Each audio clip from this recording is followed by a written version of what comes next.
Oppenheimer, the famous Oscar winning movie, जिसे कितने सारे लोगों ने देखा और तारीफ भी की, और उसके बाद भी लोग ये डिबेट कर रहे थे कि क्या Oppenheimer as the father of the nuclear bomb एक नोबेल साइंटिस्ट था या नहीं। पर इस मूवी को देखने के बाद जब मैं घर आया और मैंने इसके डिस्कशन को फॉलो किया, तो मैंने एक बहुत इंट्रीगिंग आर्टिकल नोटिस किया जिसमें ये कैप्शन लिखा हुआ था, जो कि आई थिंक इस वीडियो का बेसिस भी बनेगा जो कि मैं शूट कर रहा हूं। A man who had done greatly for his country, a wonderful representative, he was a man of peace and they destroyed him. He was the man of science and they destroyed this man. Oppenheimer के एक बहुत ही close friend and fellow physicist ने बोला था ये। लेकिन ये कोट मैं आपको क्यों बता रहा हूँ, सिर्फ इसलिए नहीं कि ये ओपेनहाइमर की किस्मत बताता है, बल्कि इसलिए क्योंकि हमें ये भी चीज सिखाता है कि पॉलिटिक्स आपको किस तरीके से बना भी सकती है और बिगाड़ भी सकती है। एंड द बेस्ट पार्ट और the worst part, I don't know, that इसमें आपको पॉलिटिशियन बनने की भी जरूरत नहीं है। हम सोशल डिस्फंक्शन के बारे में डिस्कस कर रहे थे और हम पता करना चाह रहे थे कि वो 4 ट्रेट्स कौन सी हैं जिनकी वजह से हमारी सोसाइटी आज के टाइम पे डिग्रेड करती जा रही है। लास्ट के 2 वीडियोस में हमने टॉक्सिसिटी और इंडिविजुअलिज्म के बारे में बात की थी। अगर आप वो वीडियोस नहीं देख पाए तो उनकी वीडियोस की लिंक्स डिस्क्रिप्शन में है, इस वीडियो के बाद हमने चेकआउट कर सकते हैं। और इस वीडियो में हम बात करेंगे पार्टिजनशिप की, जो कि हमें ये सिखाएगा कि किस तरीके से पॉलिटिक्स इन वन वे और द अदर हमारी सोसाइटी को बनाता भी है और बिगाड़ता भी है। एंड ऑफ कोर्स हम एज रिस्पॉन्सिबल सिटीजंस कैसे इसे इंप्रूव कर सकते हैं। And what best time is it to discuss this time, because 2024 election year in India.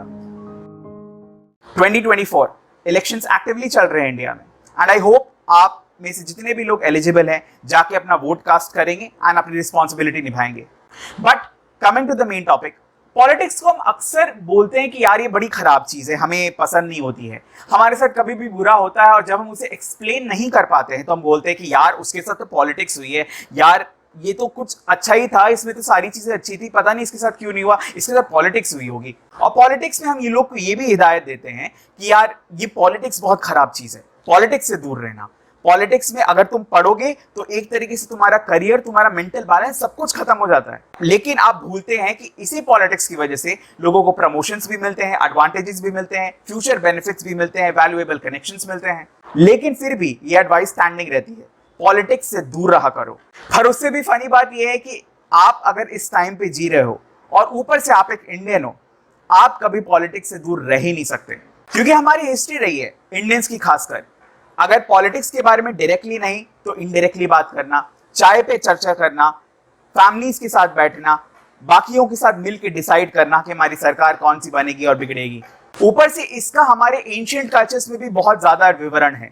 Vedas ले लो, धर्मशास्त्र ले लो, हमारा इंडिपेंडेंस मूवमेंट ले लो, यार इन सब में पॉलिटिक्स का एक बहुत स्ट्रॉन्ग एंगल छिपा रहता है। बट इसका कुछ एंगल हमें लगता है कि हमारे हिस्ट्री बुक्स तक ही सीमित है। हमें लगता है कि इसके बाद हम साइंस पढ़ने लगेंगे, इंजीनियर बने जाएंगे, डॉक्टर बन जाएंगे या फिर लॉयर बन जाएंगे, तो हमें क्या फर्क पड़ता है कि पॉलिटिक्स क्या होगी, राइट? लॉयर का तो फिर भी डॉट डायरेक्टली दिखता है, लेकिन even if you are a scientist और अ डॉक्टर और any other career which does not directly involve into law or politics, still आप पॉलिटिक्स से दूर नहीं रह सकते। और ऐसी एक स्ट्रीम ऑफ पॉलिटिक्स, जियोपॉलिटिक्स, जिसके बारे में पहले उतनी बातें नहीं होती थी लेकिन अब बहुत ज्यादा बात होने लग गई है, हमारी कॉन्वर्सेशंस का मेन हिस्सा है। Even when we come to our daily lives, politics हर जगह फेस करनी पड़ती है लोगों को। घर पे जाओ तो आपके पापा मम्मी के डिसीजंस और रूल्स, वर्क प्लेस में ऑफिस की पॉलिटिक्स, और फिर भी अगर आप इन सब से बच जाओ तो नेशनल पॉलिटिक्स। तो अगर डिटेल में डिस्कस करें तो अगर आप एक नॉर्मल सिटीजन भी होते हो कि आप पॉलिटिक्स से शायद एकदम दूर रहना चाहते हो, आपको कभी भी पॉलिटिक्स में नहीं पढ़ना है, फिर भी ये 3 टाइप की पॉलिटिक्स आप हमेशा फेस करोगे। इसमें सोशियोलॉजिकल एंगल भी इंक्लूडेड होता है, लेकिन फिर भी ये हमारे लाइफ को पॉलिटिकली बहुत ज्यादा डिक्टेट करता है। पहला हो जाता है पॉलिटिक्स एट होम और एट सोसाइटी। ये सबसे ग्रैन्युलर लेवल की पॉलिटिक्स होती है और सबसे बेसिक लेवल पे खेली जाती है। बेसिकली उन हैबिट्स, ट्रेड्स, शेप्स, ट्रेडिशंस से बनती है जो कि आप आसपास देखते हो अपने मोहल्ले में, अपने घर पे या फिर आसपास के घरों में। फॉर एग्जांपल, पेरेंट्स अपने बच्चों को सिखाते हैं कि उनका वैल्यू सिस्टम्स कैसा रहेगा, वो किस तरीके से बोलेंगे, खाएंगे, पिएंगे, सोएंगे, बिहेव करेंगे in the society, in front of everyone else, ताकि एक रेप्यूटेशन की भी चीज रहे। और दूसरी बात, लोगों का एक पॉलिटिकल एंगल क्या होता है टुवर्ड्स थिंग्स, वो भी डायरेक्टली दिखता रहे। सोशल कंफॉर्मिटी हमारे दिल और दिमाग पर रूल करती है। हम वही करना चाहते हैं जो हमारे आसपास सब कुछ कर रहे हैं। दैट्स व्हाई कम्युनलिस्टिक पॉलिटिक्स आज भी इंडिया में बहुत ज्यादा रेलिवेंट है। अब ये बहुत सैड पार्ट भी है, बिकॉज एक कम्युनिटी अगर ब्रेन वॉश हो जाती है तो वो पूरी कम्युनिटी को सुधारना बहुत लंबे टाइम तक मुश्किल बात हो जाती है। और जैसे मैंने पिछली वीडियो में बात किया था कि इंडिया का एक कलेक्टिविस्ट कल्चर चलता है, तो कलेक्टिविस्ट कल्चर में एक वैल्यू सिस्टम को चेंज करना या फिर डिस्ट्रॉय करके वापस बनाना एक नेक्स्ट टू इम्पॉसिबल काम है। या तो आपको बहुत ज्यादा कन्विक्शन देखनी पड़ेगी, या तो इन 99% ऑफ द केसेस आपको बैकलैश मिलेगा। क्योंकि सिंपल सी बात है यार, लोग अपने वैल्यू सिस्टम्स और अपनी पॉलिटिकल एंगल्स को चेंज नहीं करना चाहते बहुत इजीली, क्योंकि वो उन्हें as a part of their identity रहती है। अगर आप किसी को अपना पॉलिटिकल एंगल चेंज करने को बोल रहे हो तो आप उनसे उनकी आइडेंटिटी चेंज करने को बोल रहे हो, और आइडेंटिटी चेंज करना आइडेंटिटी पे थ्रेट की तरह देखा जाता है अगर आप बहुत ही अकोमोडेटिंग नहीं हो तो, which also brings to the fact of ego, जो कि हमारे अंदर आ जाता है, जिसकी वजह से हम समझ ही नहीं पाते हैं कि हमें इंप्रूव कैसे करना है, हम क्रिटिसिज्म को भी कंस्ट्रक्टिवली नहीं ले पाते। अब आते हैं बात पॉलिटिक्स एट वर्क की। एक गेस्ट लेक्चर में गेस्ट आया था हमारे, और उसने ये बात बोली थी कि अगर दो लोग आइडेंटिकल प्रोफिशिएंसीज के साथ होंगे तो प्रमोशन उसी का होगा जो बॉस के साथ सुट्टा फूकता है। अब बात यहां सुट्टे की नहीं है, बात यहां बॉस के साथ घूमने फिरने की भी नहीं है, बात है यहां पर्सनल बॉन्डिंग की। अगर दो लोग सेम पोजीशन के लिए क्वालिफाई करना चाह रहे हैं तो प्रेफरेंस उसी को मिलेगा जहां पे एक पर्सनल बॉन्ड होगा या फिर एक अनफेयर या फेयर एडवांटेज होगा। दैट्स व्हाई रिलेशनशिप्स को इंपॉर्टेंस देना बहुत ज्यादा जरूरी हो जाता है when you are at your workplace. आप दुश्मनी नहीं कर सकते अगर आप दोस्ती नहीं करना चाहते हैं तो, क्योंकि दुश्मनी करेंगे तो आपके लिए या तो करियर एंड होगा या तो आपकी ग्रोथ रुक जाएगी, एज सिंपल एज दैट। दूसरी बात ये भी होती है यहाँ पे कि आपके सीनियर्स का माइंडसेट भी आपके पॉलिटिक्स के किस लेवल पे आप खेलना चाह रहे हो उससे इफेक्ट करता है। फॉर एग्जाम्पल, अगर आप एक ऐसी कंपनी में हो जो बहुत ज्यादा इनोवेशन पे फोकस करती है, ग्रोथ पे फोकस करती है, वहां पर एक conservationist by the book leader कभी काम नहीं आएगा। एग्जाम्पल, अगर आप चाहते हो कि लोग नए नए आइडियाज लेके आए तो आपको ऐसा ही लीडर चाहिए जो कि नए नए आइडियाज को लेके आए, तभी उस जगह की पॉलिटिक्स सस्टेन्ड रहेगी और एक पावर वैक्यूम नहीं बनेगा। और तीसरी टाइप की पॉलिटिक्स जो कि हम डेली देखते हैं as Indians, which is national politics, जिसमें बात लॉ की आती है, बात रूल्स की आती है, बात सोशल जस्टिस की आती है। अब पॉलिटिक्स जब भलाई और बुराई दोनों करता है, देन पॉलिटिक्स का रहना क्या जरूरी होता है? व्हाई डू वी से कि हमें पॉलिटिक्स नहीं चाहिए अपने आसपास? प्रॉब्लम है ऐसी जो कि हमने क्रिएट की है, विच इज पार्टिजनशिप। अब अगर इसकी टेक्निकल डेफिनेशन को मैं बहुत ज्यादा सिंप्लीफाई करके बताऊं तो पार्टिजनशिप का मतलब होता है strong adherence, dedication and loyalty to the party. अगर मैं एक्स पार्टी को सपोर्ट कर रहा हूं तो जो भी एक्स पार्टी बोलेगी, चाहे वो कॉमनली फैलेशियस भी हो या फिर बहुत ही सोसाइटी को हार्म करने वाला भी हो, लेकिन मैं सपोर्ट करूंगा क्योंकि एक्स पार्टी ने वो बोला है। This is called as partisanship, and this is the thing which is wreaking our society in terms of our political outlooks being totally dismantled and not actually delivering in terms of development of India. Because partisanship की problem क्या होती है? पहली fundamental problem ये होती है कि जब आप किसी आइडियोलॉजी से खुद को असाइन कर लेते हो ना, आप लॉजिक पे बात करना बंद कर देते हो। फॉर एग्जाम्पल, अगर किसी पार्टी ने बोल दिया कि औरतों को घर से बाहर नहीं निकलना चाहिए 7 बजे के बाद, मान लो एक एग्जाम्पल है, फिर आप बोलोगे कि ये तो बहुत अच्छी बात है क्योंकि बहुत सारे औरतों को हेल्प होगी, उनकी सेफ्टी होगी, उनकी प्रोटेक्शन होगी। But on the other hand दूसरी पार्टीज बात कर सकती हैं कि नहीं यार, ये आप औरतों की फ्रीडम छीन रहे हो। अब पॉइंट ये है कि अगर आप दोनों के पर्सपेक्टिव्स के देखोगे ना, तो दोनों में से गलत कोई भी नहीं है। इट्स जस्ट दैट एक चीज लिबर्टेरियनिज्म को बहुत ज्यादा फॉलो करती है, दैट्स व्हाई वो लेफ्ट विंग हो जाती है। दूसरी चीज हो जाती है राइट विंग की तरफ, जो कि प्रोटेक्शनिस्ट पॉलिसी फॉलो करती है, कंजर्वेशनिस्ट पॉलिसी फॉलो करती है। लेकिन इंडिया की मुझे ऐसा लगता है कि प्रॉब्लम यह है कि कोई भी पार्टी ना तो प्रॉपरली लेफ्ट विंग है, ना ही प्रॉपरली राइट विंग। और ऐसे इसलिए क्योंकि अपॉर्चुनिस्ट है सारी पार्टीज। आवाम का जैसा मूड होगा, आवाम की जैसी रिक्वायरमेंट होगी और आवाम के जैसे इमोशंस होंगे, उसके हिसाब से पॉलिटिकल पार्टीज अपना रंग बदलेंगी।